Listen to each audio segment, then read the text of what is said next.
Thank you for listening to this episode, and follow the podcast on social media by finding at Prestigious Pod. And if you'd like to be coached on how to live a more prestigious life, you can reach out to me, Chris Beane, at Chris Beane Official, or by emailing the podcast directly at prestigiousinitiative@gmail.com. Lastly, sign up for our newsletter either through social media or on our website. This is the Prestigious Initiative. Welcome. I'm Chris Beane. Today we're going to be diving into peak performance, wellness, and productivity with a guest who bridges achievement and health seamlessly. Brian Von Ancken is a former attorney turned performance strategist, advising some of the world's top bio-optimization brands, including Oura and Levels. So if you're ready to master your energy, design your weeks intentionally, and optimize your life for greatness, today's episode is going to have some powerful takeaways for you. Brian, welcome to the show. Thank you. We're so happy to be here. This is going to be fun. So Brian, why would somebody want to listen to our conversation here today? Well, I think that there's so many people out there right now who are really interested in being healthy, but feel like it's a completely inaccessible thing for them, right? You're busy, you've got work, you've got family, you've got social media, you got everything going on. And I believe that health is closer than we might think it is. And yes, we all know what we need to do, but if we're able to be intentional about how we take care of ourselves and look at it through a personal lens as opposed to shoulds, then we have a much higher likelihood of taking care of ourselves. And to be honest, I think you'll be able to add some fun to it, which is hopefully the lens that I try to look at all of this through. Right. Well, I guess that's kind of an interesting point to start from, because we all have this idea of what healthy looks like for us. And we see these, fitness influencers or whatever and saying this is healthy or that's healthy. But overlaying that with our life is sometimes the most challenging part, is trying to fit us inside of their perfectly designed program. But that doesn't necessarily work with that. So how do we I'm gonna backtrack a little bit. Let's talk about your should life, right? I think these concept will kind of connect with this. What is the should life for those of my listeners that don't quite know, and how does that impact people's productivity and happiness along with their health?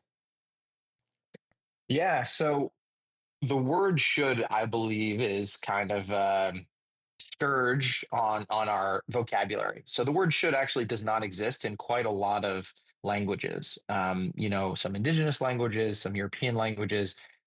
There is no should, and so what should ultimately is for quite a lot of people is putting other people's expectations onto your own self. And so what I find is that the word should, whenever you use it, whether I should do this or you should do that, it's a really great indicator to give you a red flag of like, what do I really mean here? When you say I should work out, do I want to work out? Do I need to work out?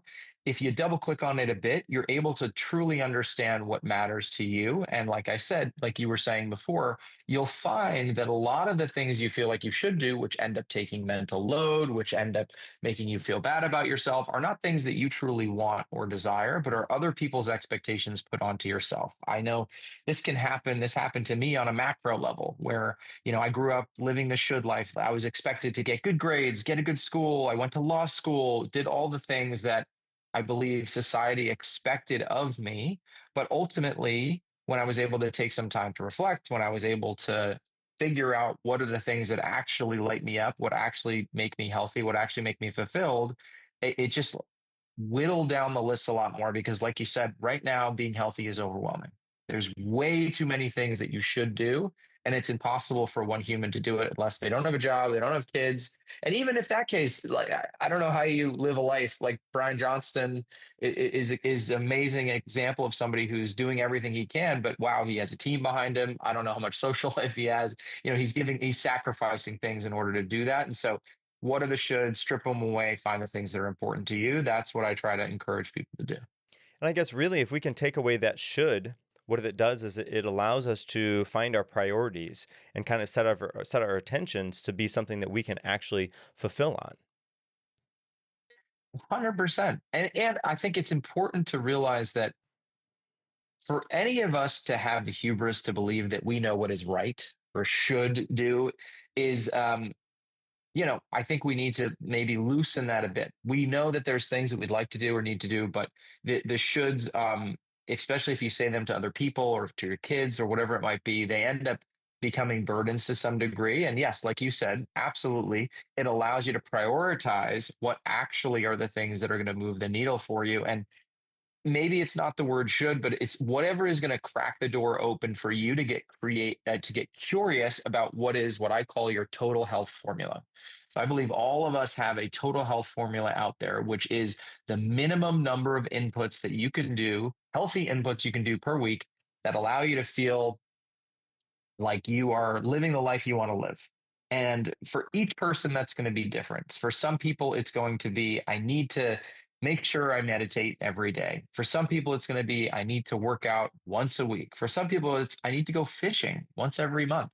For some people, it's, I got to get a couple beers with my friends, whatever cadence. And so I don't want to be judgmental on what those inputs are. What I want to be is encourage people to get curious and experiment and take ownership of what are those minimum inputs so that we can start living a life that's intentional. Because what happens is that if you don't, you wake up in 5 years and you say, oh my gosh, how did I get here? And the more we can live our lives with some intentionality, especially when it comes to our own health and well being, I think the better we all have to just enjoy this experience we have going through life. And if we can take that should and put a will or I am as opposed to the should, then what that does is takes it gives that person, it gives us ownership of our life. Not I should do this, I want to do this. It's I'm going to do this or I will do this.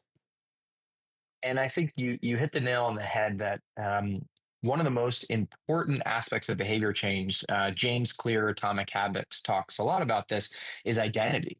Hmm. Like, who am I? Am I, you start there. So if you say to yourself, I am an athlete, okay, yeah, maybe you only played something in high school, but if you still think of yourself that way, what does an athlete do? Well, an athlete takes care of him or herself. An athlete makes sure that their schedule is clean before they work out or whatever their game day might be. So finding the identity that works for you that you can then step into as a starting block to allow all those other decisions to come from, that's where you're going to have a much higher likelihood of success coming from. Because if you're pushing the boulder up the hill to be like, I will, though ultimately those gains can exist, but they're going to be relatively short lived. But if the identity stuff is where it ends up lasting long term. Hmm. Now, Brian, you also have an idea of a weekly tub audit, which is something that you do. Can you bring me in? Tell me about this, and how does that keep you grounded and focused? Yeah. So, I mean, it's changed since I've gotten kids, but I really do try every week to Sunday night. I think there's been a stereotype when I was growing up, well, men don't take tubs. I love taking a tub. And it's really just that moment to reflect. What I do is I have a set of questions that I ask myself every week in the tub. It's varied over the years. Sometimes it's what went really well this week. Sometimes it's what didn't go so well. It's been longer. It's been shorter. It's something that I've tweaked over the years.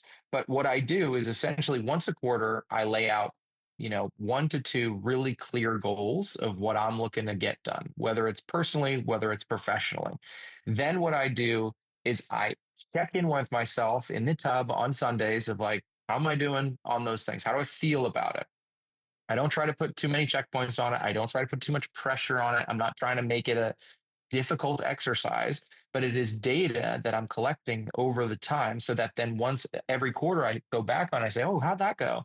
Interesting. That was too many questions. Or interesting, that goal felt pretty easy, or that goal felt, and it's just changing those inputs. And a lot of time it's checking in on a total health formula. Did I work out? Did I do that Pilates class once a week that I wanted to do? Am I playing basketball as often as I want? And if I'm measuring that, and then what I do is at the end of each quarter, I do a reflection where I just journal for like, 2 minutes, 5 minutes. How did this feel? And now I have, 4 to 5 years of data that I can go back on and I can look at. I mean, I haven't put it in ChatGPT yet, but maybe I will to see like, okay, what are the ways that, how do I feel about this? It's a nice little archive as well. And to me, it's more of a punctual, it's less even about measurements and looking ahead. It's more of just nice punctuation marks of the week. say, how'd that go? And then looking ahead a little bit, like, what's the next week going to be like? And to me, as somebody, I've got a young kid and another one on the way, the opportunities that I have for that little bit of reflection is not very many, are not very many. And so I take them when I can, and I build it into my tree. And I know that that tub is going to be a part of my routine. And it's something that I've done for a while now, and I'm excited to continue doing and evolving that practice to for what works for the chapter of the life that I'm in. All right. I'm curious about this. Are you said collecting data. So are you like typing things in your phone? Do you have it physically written out? Is it all mental based? Yeah, so I have a Notion page that I've created for myself. I've helped other people create them too, um, where it essentially makes it very easy to just fill out a little form on Notion that then is captured into a table of data. So I want the minimum amount of work possible. And yes, it is on my phone. I've done before handwritten, but I've found that it's a little harder to aggregate and synthesize. So to me, a simple Notion page and a form take care of it. Okay. I've used Notion now for a number of years, not quite since the beginning, but probably pretty close since the beginning of Notion. And the thing that I really like about the Notion, especially doing journaling in Notion, is I can do a daily journal. And then on my weekly spread, I can pull in all the important details so I can see what my week was like. Okay, great. And then I can add that in. Then the monthly, I can pull in all the important things from the weeks, and I have that there. In the quarters, I can pull in all the important things from the months, and it's all right there. From the year, I can pull in all the important things, and it makes it so much easier to then, I've been trying to shift from using Notion for my journaling. I have a super note, which is like a e-ink tablet. I've been trying to have that physicality of writing things down, because I think that is an important aspect, that sometimes if you're texting or typing into the phone or iPad or whatever, that something is missing there. So I've been trying to move that journaling practice onto somewhat of a physicality, in real life, but, pin it on the paper. But that unique thing that Notion has, where it can aggregate and pull that data in based on some very, very simple formulas that just show those things, is really, really handy for sure. Yeah, and I mean, I also got a shout out. There's a member in my group called Rosebud.ai, and they're an AI journaling app, and they do a lot of Mhm. those same things. But I think Notion isn't necessarily built for journaling, but they are. And I find that when I've used it, the AI insights just kind of, you don't have to search for them as much; they kind of come through. And so, yeah, I think finding whatever tool works for you. I really, for me, I optimize for convenience, simplicity. But I still have reams of physical journals from back in the day that I'm very proud of, and I'll look back on every 5 years or so. And so, big fan of the physical too, if you can make it work. Yeah, I think the physical part, again, the part that I miss from moving from Notion is that reoccurring opportunity to have the system show me what's important based on what I told it was important, if that makes sense. Like if I write it down, I have to like try to find through, okay, where's that page at? But if I have it there, I can have it in a linked database, and I can see those things, or I have it pull in. It's a connected relation, so I can see it right. It's all so easy on Notion. And yeah, I'm going through this exercise right now. This year, I'm going to use pen and paper, sort of electric pen and paper, as opposed to Notion, just to try out that physicality of writing things down. I think that there is a part of that I do like, that I do enjoy, because I think it uses a different part of your brain, and it's a bit more, let's say, freeing, I think, to write it down, like actually with a pen in your hand, than it is to type it. And I think, if Notion could add in that, the opportunity to use an Apple Pencil, oh my gosh, that'd be super. But Yeah, I mean, and I think also, I think Walt Disney was somebody who he was very intentional, supposedly, when he was creating that, like, there were literally different rooms for where he was in the creative process, Mm, right? And so you had a room that was for the creativity that had bright lights or brighter colors and was very playful, and then there was the kind of the editing room, and then there was the operational room, and he would physically be in different places. And so to me, I think what you're getting at when you write something down, it's almost activating a different part of your brain and trying to be in a different headspace, because I believe that we're all kind of big dumb creatures, that we think we're so smart. We are so smart, but ultimately our body runs a lot of the show. And so if you're doing this, your body thinks of work and is in a mm. work mindset, as opposed to if you're pen and paper, maybe you can kind of get your body to be in a different state so that you might, be able to get deeper reflections or be more creative or whatever it might be. But I do encourage people, as they're doing different tasks, or even within their own job, if you're working from home, not all of us have multiple rooms that we can decorate in different ways, but finding the coffee shop that lights you up creatively, if even if even if you're not a creative and you're just doing creative planning or whatever your version of creativity is, or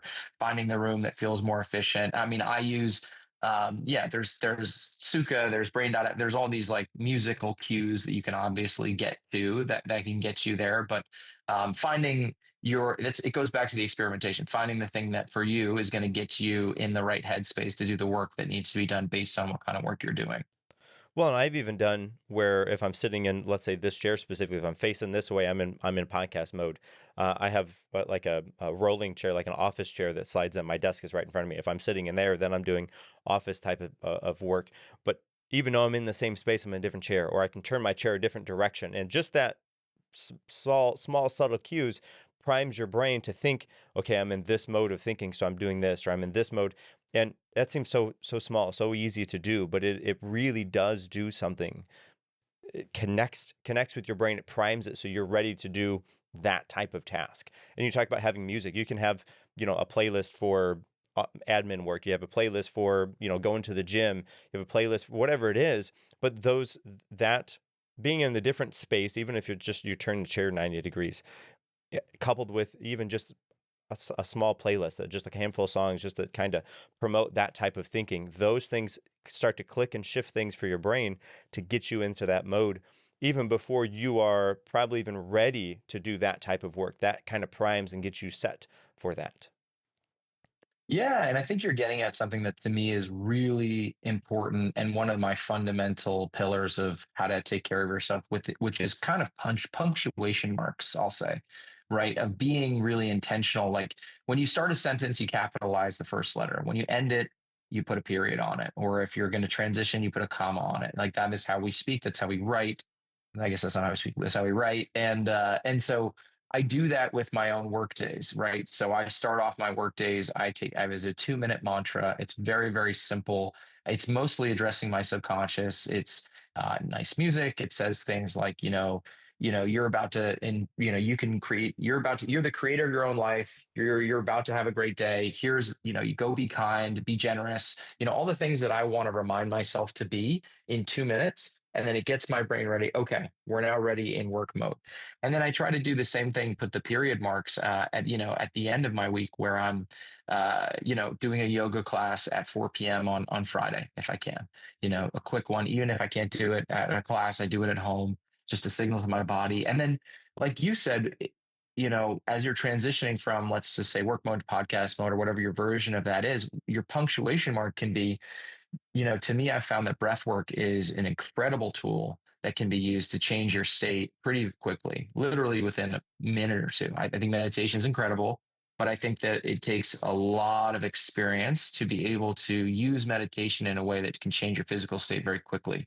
Whereas breath work, intentionally breathing for a minute or two, you can completely get directly into your body, get into a headspace of either more rest and digest, more relaxed, or you can get in a headspace of like, okay, more amped up, ready to go. And so, I use the Othership app, or there's a lot of great ones out there that, the Open or Breathwork, whatever it might be, just to have these little things that I can turn to that can be my punctuation marks throughout the week.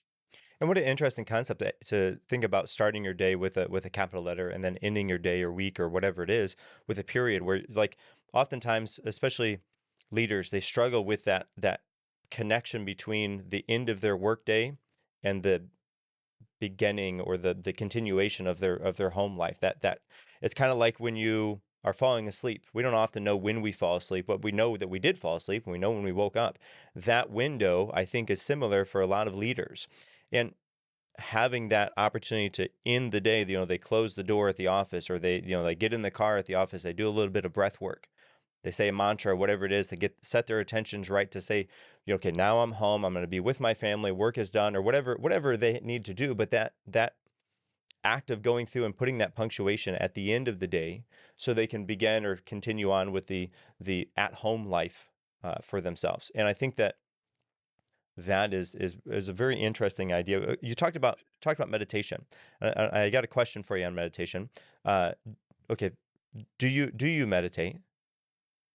I do. Yeah. Okay. Yeah, I wouldn't say I meditate as often as I used to, but yes, I do. And what Yeah. what does that look like for you? And here's why I ask. I've tried a number of different meditation practices, apps, and all kinds of different things. I almost always fall asleep. I've tried Hmm. sitting up and doing all kinds of different things, but I almost always fall asleep. I have just recently started doing, I suppose it would be meditation. It's called active imagination. It's from Carl Jung. It's a way to sort of, let's say, connect to your subconscious. Um, it wasn't necessarily described to me like it is meditation, but in going through a couple of practices, it is meditation, but it's very different. And so I'm curious on how you practice your meditation. Yeah. So I think I need to. I wish I said this earlier, but like, by God, am I not perfect? Like, I hope that like there's no one out there who's like, oh, Brian like, has it all figured out. You were talking about punctuation marks before, very quickly. Like, I know how to start my week and start my day. I know how to end my week. I don't really have a great punctuation mark for the end of the day. And I struggle with, hey, like, there's things that come up late, and I try to put it off, but then I'm looking at the baby monitor and then da da, So I just want to make sure that that's clear, that I'm figuring it out. And the mindset that I'm encouraging everybody to have is to keep figuring it out and be okay with the fact that we're all figuring it out. On the meditation side of things, though, so I never meditated more than 10 minutes, and I went on a silent retreat, which is basically 7 days straight of meditating. Tim Ferriss mentioned it on a podcast, and I was like, an endurance athlete. I was like, I can have mental endurance. Let me try this. Really intense experience. I wouldn't recommend it for. I also would not recommend it for anybody who's like slightly curious, because it's super intense, and I found it very, very, very powerful. And I also, like you, had trouble meditating, and that deep immersion really helped me solidify the relationship to it, that I felt like I could do it, that I felt like I saw the value, that I felt like there was a way for me to incorporate it in my life. um, Fast forward to now having kids, being busy, running a business. My meditation takes a very similar form to yours. Most of my meditation is this morning mantra.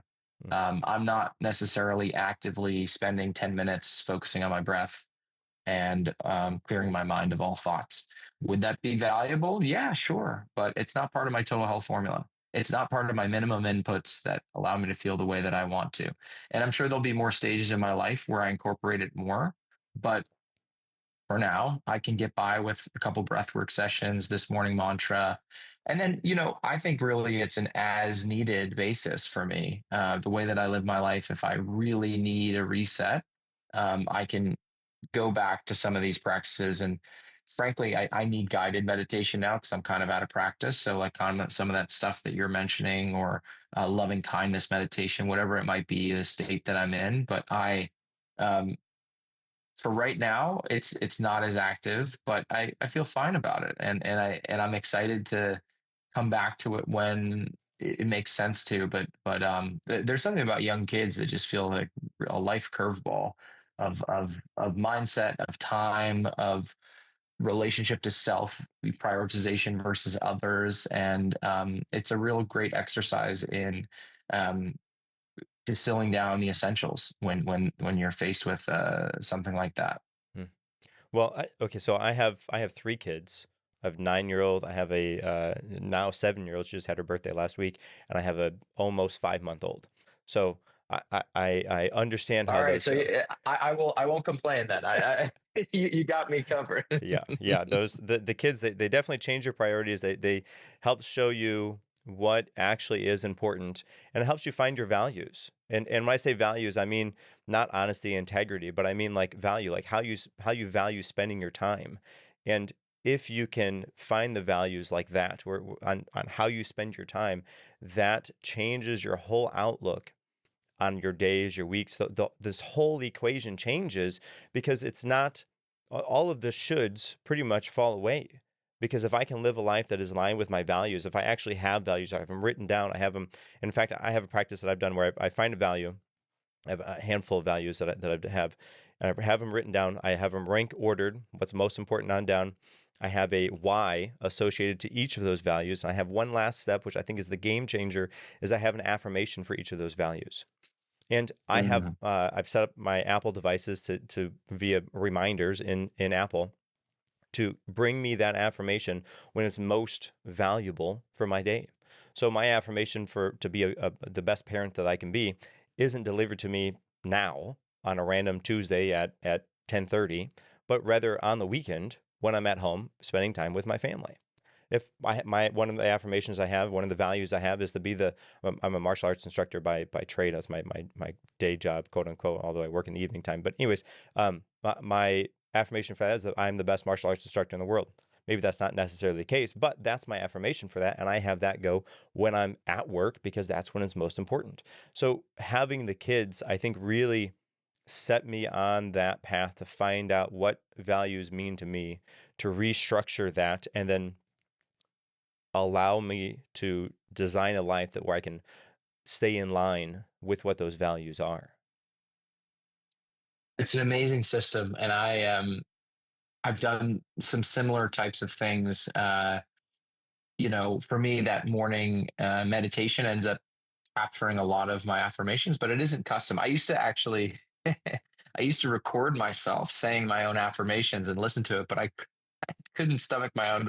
The production quality was low, and my own voice kind of annoyed me. So it's nice to find this other high production woman. But on your point of when it makes sense to do things, there's another guy in my group who's created something called Life Stack, which is essentially uses your wearable to analyze your energy levels and then helps you optimize your schedule based on it. And so Mm, we all kind of know this naturally, but when you provide empirical data behind it, you can then be really intentional about how you're spending your days so that, I read Andrew Huberman recently said, like, hey, we're all pretending like we're shift workers, but a lot of us don't have to be, right? If you're working 9 to 5 and your shift, but your work, it can happen anywhere. So it making it more reflective of your energy, if you have that luxury, than necessarily the time might be a more efficient use of how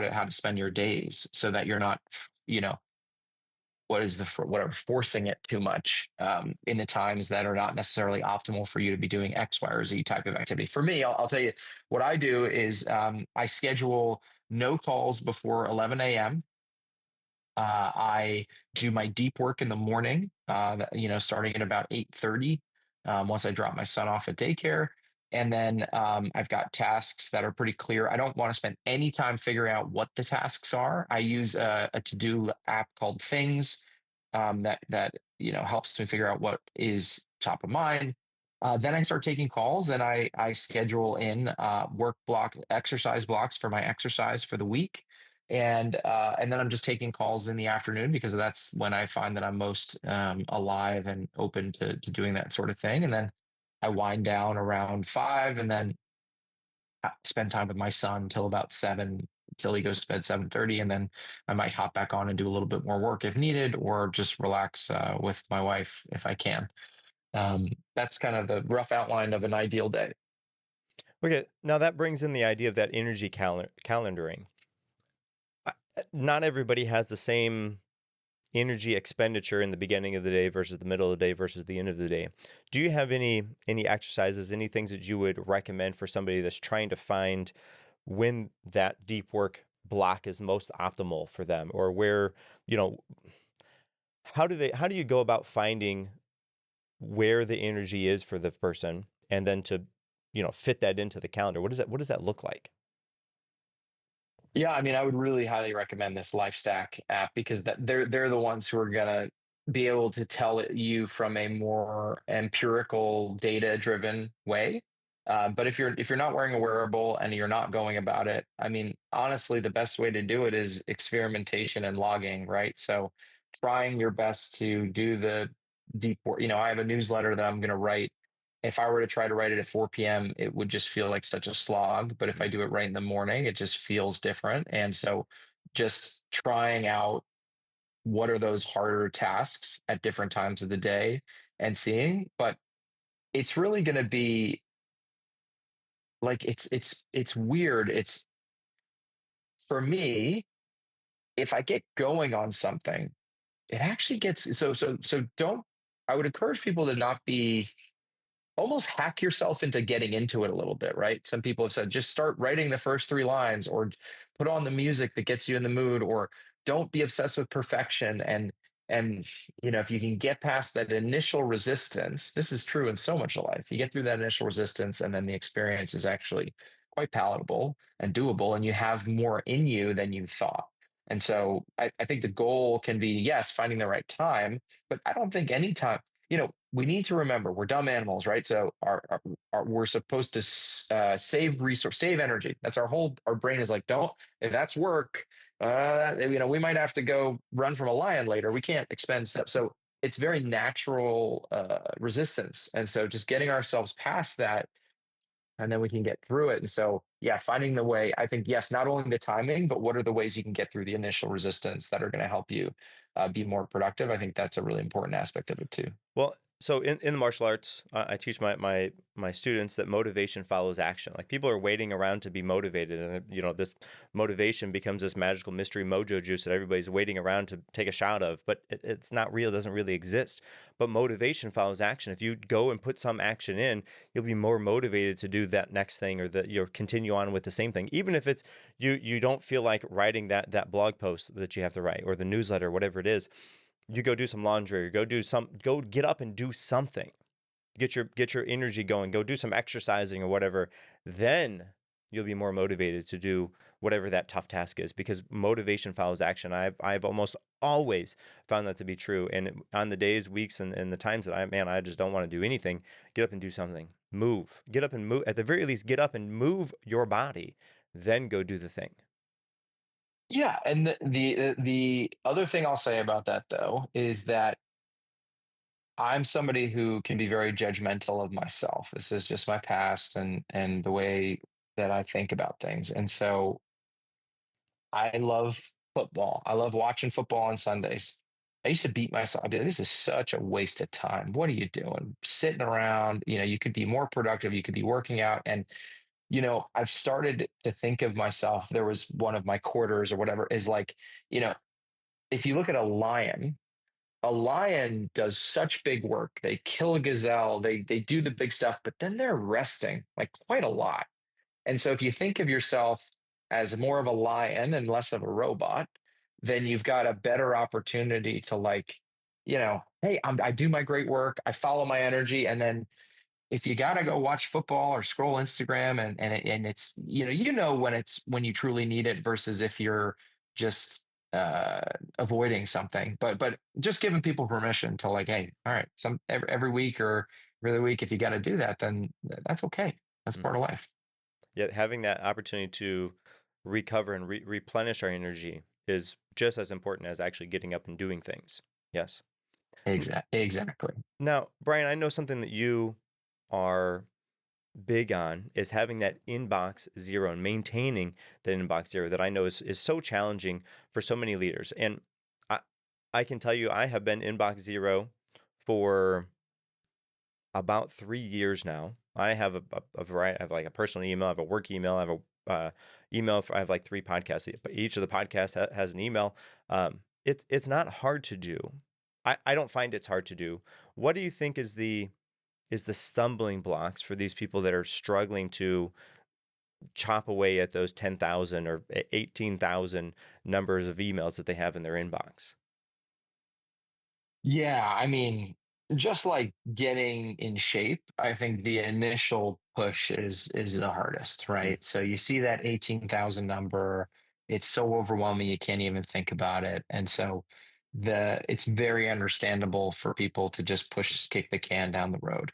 Um, something once you get it to zero, then it's actually pretty doable. I mean, I'm somebody who I use priority inbox in Gmail. I've got all my emails going to one inbox. I'm a big fan of the snooze function. mm, So for mm-hmm, those of you who mm-hmm, don't know, there's an email, you can click snooze and it will then pop back up in your inbox on a later day. So that maybe that's an illusion of inbox zero, but to me, it still works because like there's some emails you're like, I don't need to deal with this now, but I also don't want it sitting in my inbox. So I'd rather just kick it down the road. Let's deal with it on Friday or whatever it might be. And I think if you start to get in the habit of it, that's what's going to keep you in it. Um, but that initial hacking is very, very, very difficult. And I also think there's just some people that it's not for. Some people's brains don't work this way. Some people don't think of some people it doesn't bother them. And that's okay too. But if it is something that's you want to do and you want to try, I find that just I would encourage somebody to just, hey, like, do a cutoff point, kind of. This is probably if it's another thing that I think a lot about is if it's that important and if it was from a year ago, it probably would surface back up. And so, yes, you're taking some sort of risk if there's some IRS, whatever in there, but even that theoretically you'll get a second notice. And so just kind of picking a date and saying, all right, we're going to kind of put this to the side, mark all that as red, and then just go through a chunk and then get yourself as close to zero as you can, and then like I said, experiment with snoozing, experiment with I always find that if something's going to take you 5 minutes or less, you just do it. mm. Right, so if you look at the email, oh, it's going to take me 5 minutes or less, I'm just going to deal with this right now.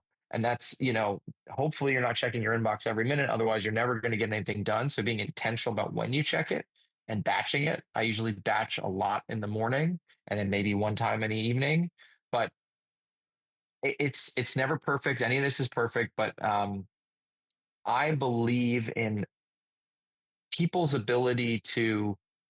I mean, just think about if you had a ton of. I mean, people have said this a million times. If you have a ton of browser tabs open, the internet's going to be slow, right? So if you have all these hanging things in your psyche of like, oh yeah, and I gotta think about this email, and I got all this. Like the more you can clear out, the more you have the ability to find kind of peace of mind, turn off at the end of the day, whatever it might be. And that's to me, that's how I maintain because the reality that I think a lot of people don't forget is a lot of people do forget is that the to-do list will never end. Mm. There will never be an end to your to-do list. The sooner you accept that, the more you'll feel comfort in just being it's a part of life. It's going to be there, and you're going to have to find your mental tricks and your ways to have a relationship to it that don't mess with you too much because everybody's got a ton of stuff to do, and you got to just deal with it and find your way to find peace with the fact that your to-do list will never truly be done. I, okay, I like all of that. The batching, trying to bulk go through those and not do them every minute of the day.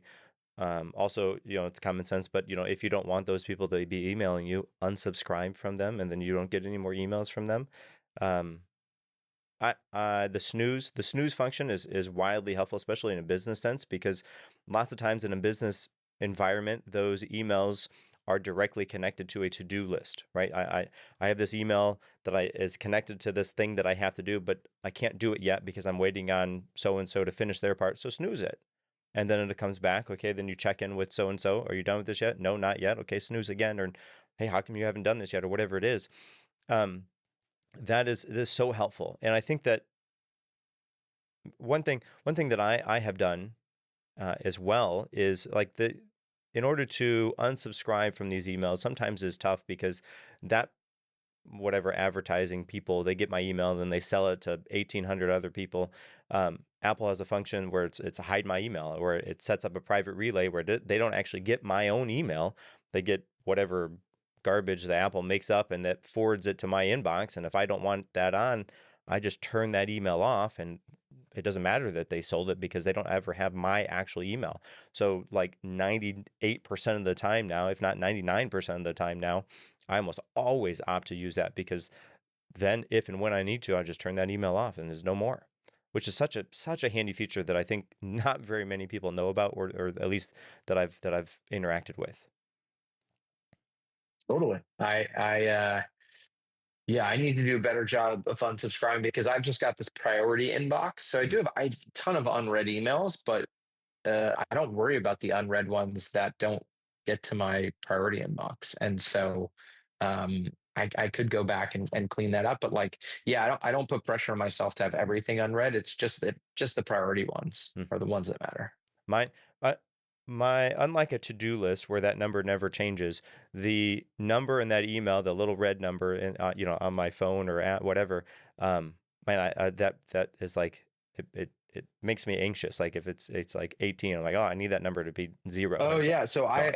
I don't have the red numbers. I have no notifications on my mail. Ah, That's no, don't do that. At least for me, I can't do that. I know that there's pros and cons to each because then, but to me, yeah, I don't have any notifications except for my text messages. mm, That's it. I don't even notifications on WhatsApp. I've got folders. I mean, this is 101 type stuff, but on my phone, I've got, the top 6 apps that I use on the home screen, no social media, no nothing. And then the rest of it is based in folders mm. that are, life, social, play, travel, money, sweat, work, and miscellaneous. So those are my categories, and it's very, very organized. And yeah, I can't, the notifications need to be minimal. Otherwise I can get pretty sucked in. So something I've done across all of my devices. So I have my iPad is my go-to device. I don't have a laptop. My iPad is my device. I have a Mac Mini that I use for the podcast, and I actually record from my iPhone. So this is my iPhone that I'm on now. But most of the time, my iPhone actually stays at home. I don't even bring it with me when I leave for the day. But I have focus mode set up. So on all of my devices, basically the screens match, and I have one home screen. Like I can't, there's no scrolling side to side because there's only just one, and I have all of the, let's say, all of the purpose chosen apps on that screen for that specific focus mode. And like if I'm in, let's say, a regular focus mode, which is the normal mode for me, I have things set up where it doesn't allow me to go on social media apps. If I change it to an entertainment focus mode, then my background changes, the color of the apps all change, the app layouts all change, and then it gives me access to go to those social media type of apps. If I have a work focus mode, the color changes, the app colors changes, the apps that I see, it all is designed so that the color changes, the colors of the app change, like all of we're talking about setting up like those spaces.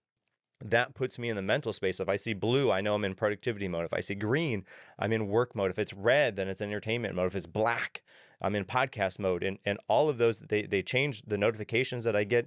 They change the apps that are available to me, and even allow me to do, because on some of them I can't even be allowed to go to the social media apps. Then it's like a conscious thing. Like, do I really want to do this right now? And I get to kind of answer that for myself. But I use those focus modes for that, because that is for me anyways wildly helpful, and it was a little bit to set up, but they're so helpful. And I have the action button on the side of my phone. I push that, and then I have all the focus mode as like a drop down. I click it and it changes everything. And then on the iPad I just have a thing on the dock. I click it, the focus modes, I'll click, poop, and it changes everything. I wonder if you could automatically have them come up based on timing. That'd be cool too. You Like time can. of day, Yep. that'd be fun. Yeah, But absolutely. I love that. I'm going to try that. Yeah. That's great. Yeah, you can absolutely do that based on time of day, or even location. Because like if I'm at home and it's the weekend time, I have my devices all go to grayscale. So I don't want to see all the colors because the colors pull you in. So everything is just grayed out if it's a weekend time between, I think, 8 and 10. If I'm at home and it's a weekend and it's between those times, my devices are all grayed out. There's no color on them. Again, because I don't want to be pulled away from my family when I'm in family time. I want to be consciously there for them. So I turn the color off of all of my devices so that I'm not attracted to those things. I love that. That's awesome. And it's super easy to do. And it just, again, puts me in that right mindset to do those things. Now, okay, Brian, we're getting on a tangent a little bit, which is great. But we were talking about recovery, and I think recovery is important for mental, but also for performance based recovery. And part of that is the parasympathetic activation, which is crucial to performance recovery and clarity. Do you have any practices that you recommend for listeners to activate that parasympathetic nervous system in order to have that recovery for themselves?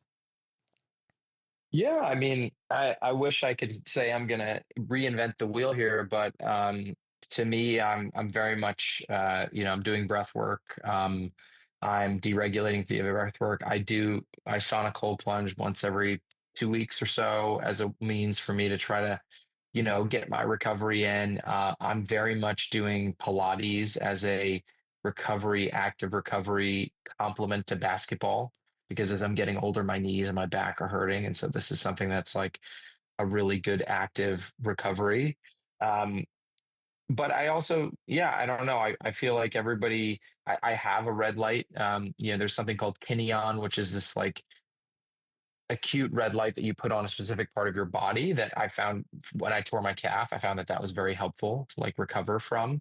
And what I like about that, and what I like about there's another company in my group called Parasym, which is like literally it's a ear plug and it goes down and it clips to the inner part of your ear and it provides an electromagnetic pulse that activates that parasympathetic part of your nervous system to relax. Tons of studies that talk about how great it is. They're actually just coming to the US and I just got it. I'm really excited to keep using it. So I'd say yeah, just whether it's something like that, whether it's red light, whether it's on a cold plunge, whether it's, even taking a walk or whatever it is, like being in nature. Again, it goes back to the total health formula, finding the thing that it gets you the most rejuvenated, activates you the most, and that you enjoy that doesn't feel like a big slog. I mean, I like the Kineon and the Parasym and those types of things because I can do it while working.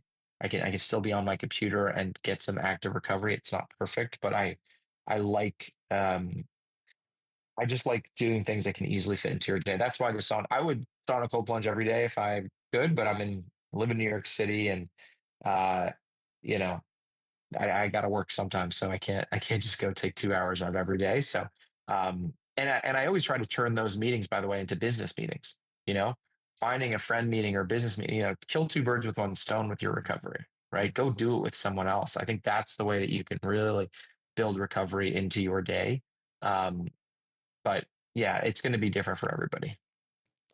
Brian, I want to say thank you. Thank you for sharing these strategies, these systems with us today. You reminded us that productivity isn't about trying to cram more in, but aligning our lives, our energy, and health with purpose. And before we wrap up, do you have any key thoughts or final takeaways you'd like to leave the listeners with?